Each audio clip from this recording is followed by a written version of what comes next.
Hello, and welcome to our very first session in the Introduction to Windows Operating System course, focusing on Windows 11. I'm excited to guide you through this journey.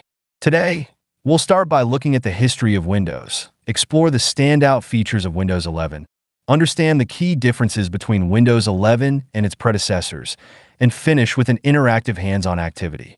By the end of this session, you'll gain a foundational understanding of Windows and know how to log in, switch user accounts, and lock/unlock the screen. Let's get started. History of Windows OS and features of Windows 11. Windows has been the backbone of personal computing for over 3 decades. The journey began in 1985 with Windows 1.0, a graphical extension to MS-DOS.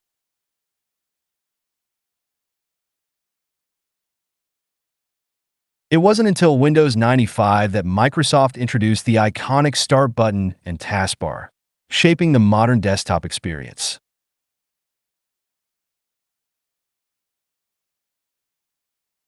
In 2001, Windows XP became one of the most beloved versions due to its stability and user-friendly interface.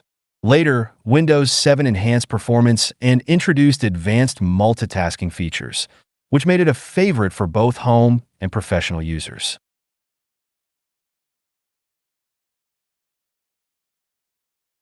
Fast forward to today, Windows 11 builds on these foundations with modern design, better performance, and productivity tools.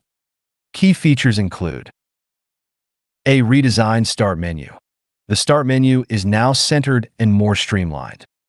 Snap layouts, a new way to organize windows for multitasking. Integrated Microsoft Teams. Communication is now at your fingertips. Gaming enhancements. Windows 11 supports Auto HDR and direct storage for faster load times. Improved security. Windows Hello and Secure Boot provide advanced protection. If you already have Windows 11 installed, take a moment to explore the Start menu and see how it feels compared to what you may have used before.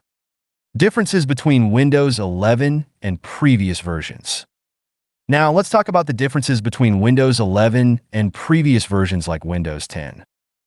Interface. Windows 11 features a centered Start menu and rounded corners for a softer, modern look. Performance. Windows 11 is designed to run more efficiently, especially on newer hardware, resulting in better performance and battery life. Multitasking. Snap layouts let you arrange multiple windows quickly, perfect for productivity. Android app support. The new Microsoft Store now supports Android apps, expanding functionality. Enhanced security. Windows 11 requires TPM 2.0, ensuring better protection against modern cyber threats. System requirements and installation overview. Before upgrading to or installing Windows 11, it's important to ensure your system meets the following requirements. A processor. A compatible 64-bit processor with at least 1 GHz clock speed and 2 or more cores. A RAM. Minimum of 4 GB. Storage. At least 64 GB of available storage space. TPM 2.0. Trusted Platform Module 2.0 is required for security. A graphics. A DirectX 12 compatible graphics card or integrated GPU. If your system doesn't meet these requirements, you'll need to either upgrade your hardware or the login screen. Enter your password, PIN. You can download the installation tool from the official Microsoft website. If you're unsure, feel free to reach out for assistance. Exploring the login process and user accounts. The login process. When you power on your Windows 11 device, the first thing you'll see is the lock screen, a beautiful, customizable image. To access your account, simply press any key on your keyboard or swipe up if you're using a touchscreen. This will bring you to the login screen. Here, you'll enter your password or PIN. If you've set up biometric authentication like facial recognition or a fingerprint, you can use Windows Hello for instant access. A quick tip. Using a PIN is faster and more secure than a traditional password, as it's tied directly to your device. Windows Hello takes it a step further, letting you log in with just a glance or a touch. If you haven't set this up yet, You can do so later in Settings under Accounts, Sign-in Options. Creating user accounts. Windows 11 allows multiple user accounts on a single device, perfect for families or shared computers. Here's how to create one. Open the Settings app by pressing the Windows key plus I on your keyboard. Navigate to Accounts, Family, and Other Users. Click Add Account. You'll have the option to create a Microsoft account, which syncs settings across devices, or a local account for offline use. Fill in the details for the new user. If this is for a family member, use the Family section to set up parental controls. For other users, assign them as either an administrator, full system access, or a standard user, limited privileges. Remember, standard users can install apps or change critical settings, making this ideal for shared devices.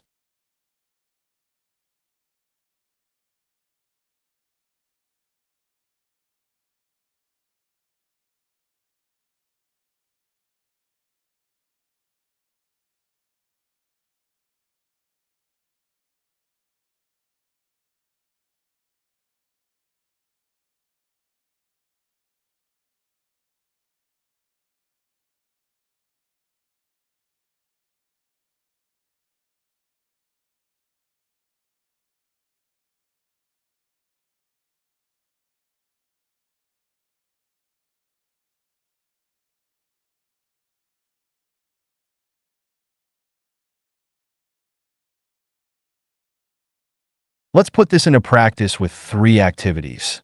Logging out and back in, click the Start button, then select your profile icon in the bottom left corner.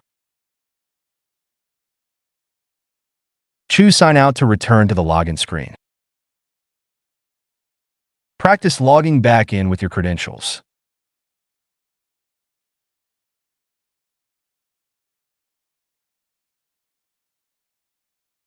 Switching between users.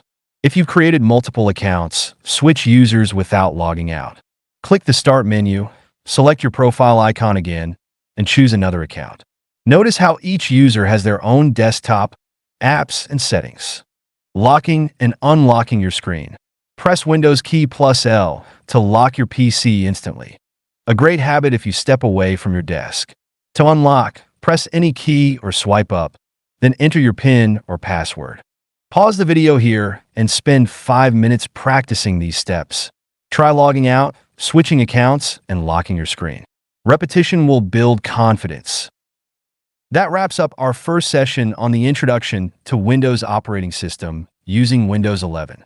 Here's a quick recap: the history of Windows and its evolution to Windows 11. The key features that make Windows 11 unique. The differences between Windows 11 and earlier versions. How to log in, create user accounts, and lock/unlock your PC. Thank you for joining me today.